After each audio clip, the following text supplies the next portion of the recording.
At the end of our 2 days' sojourn, we left Great Salt Lake City hearty and well fed and happy, physically superb, but not so much wiser as regards the Mormon question than we were when we arrived.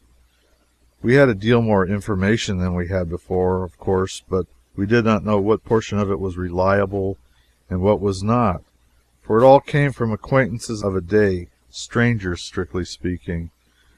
We were told, for instance, that the dreadful Mountain Meadows massacre was the work of the Indians entirely, and that the Gentiles had meanly tried to fasten it upon the Mormons.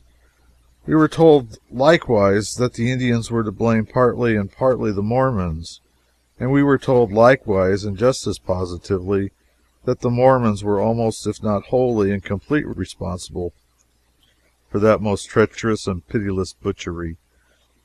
We got the story in all these different shapes, but it was still not several years afterward that Mrs. Waite's book, The Mormon Prophet, came out with Judge Cradlebaugh's trial of the accused parties in it, and revealed the truth that the latter version was the correct one, and that the Mormons were the assassins. All our information had three sides to it, and so I gave up the idea that I could settle the Mormon question in 2 days. Still, I have seen newspaper correspondents do it in one. I left Great Salt Lake a good deal confused as to what state of things existed there, and sometimes even questioning in my own mind whether a state of things existed there at all or not. But presently I remembered with a lightning sense of relief that we had learned 2 or 3 trivial things there which we could be certain of, and so the 2 days were not wholly lost. For instance, we had learned that we were at last in a pioneer land in absolute tangible reality. The high prices charged for trifles was eloquent of high freights and bewildering distances of freightage.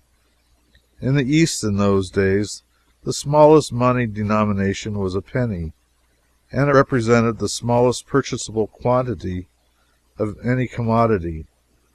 West of Cincinnati, the smallest coin in use was the silver 5-cent piece, and no smaller quantity of an article could be bought than 5 cents worth.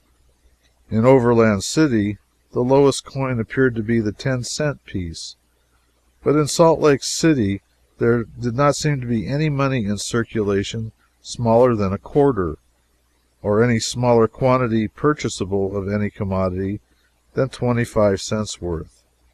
We had always been used to half dimes and 5 cents worth as the minimum of financial negotiations, but in Salt Lake, if one wanted a cigar, it was a quarter. If he wanted a chalk pipe, it was a quarter.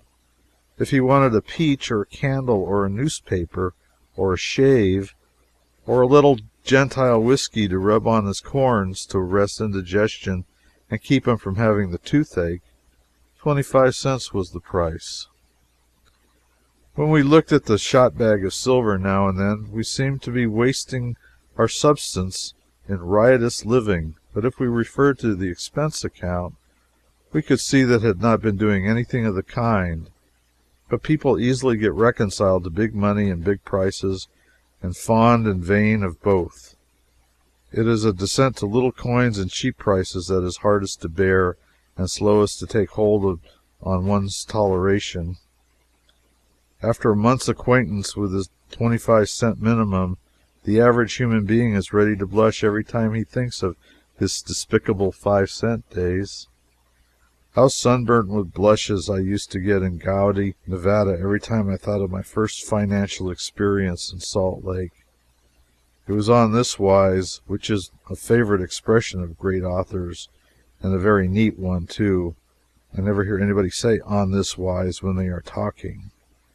A young half-breed with a complexion like a yellow jacket asked me if I would have my boots blacked.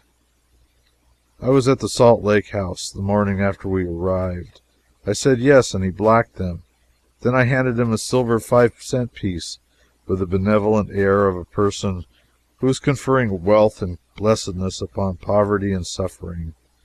The yellow jacket took it with what I judged to be suppressed emotion, and laid it reverently down in the middle of his broad hand. Then he began to contemplate it, much as a philosopher contemplates a gnat's ear in the ample field of his microscope. Several mountaineers, teamsters, stage drivers, etc., drew near and dropped into the tableau and fell to surveying the money with that attractive indifference to formality which is noticeable in the hardy pioneer. Presently the yellow jacket handed the half-dime back to me and told me I had to keep my money in my pocketbook instead of in my soul, and then I wouldn't get it cramped and shriveled up so. What a roar of vulgar laughter there was! I destroyed the mongrel reptile on the spot, but I smiled and smiled all the time, and I was detaching his scalp, for the remark he made was good for an Injun. Yes, we had learned in Salt Lake to be charged great prices without letting the inward shudder appear on the surface, for even already we had overheard and noted the tenor of conversations among drivers and conductors and hostlers, and finally among citizens of Salt Lake, until we were well aware that these superior beings despised immigrants.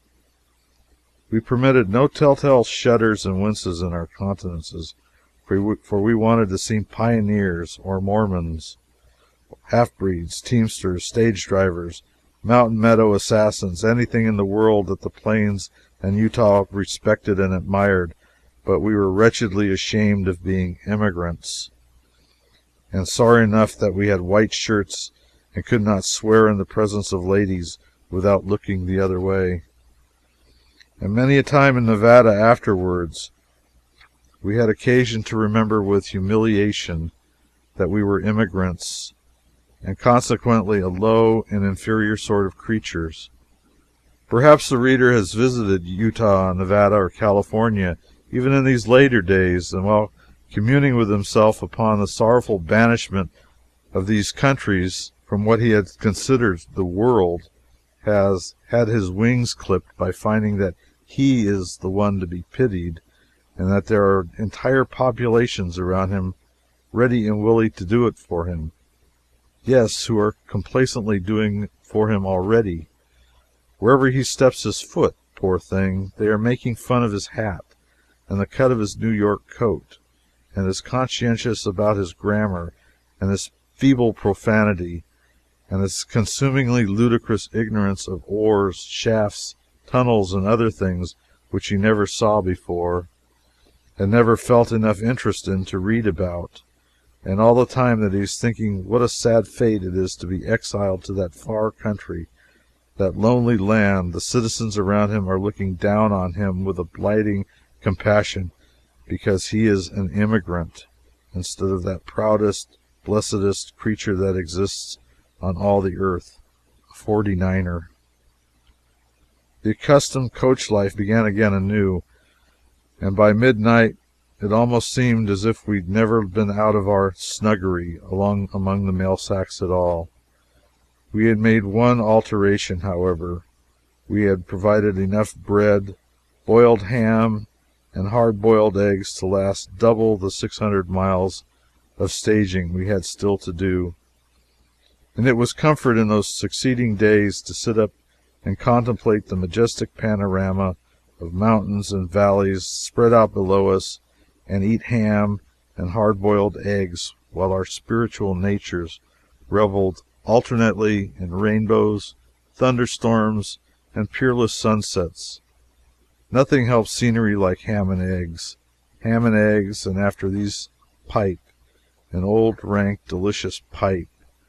Ham and eggs and scenery and a downgrade, a flying coach, a fragrant pipe, and a contented heart. These make happiness. This is what all the ages have struggled for.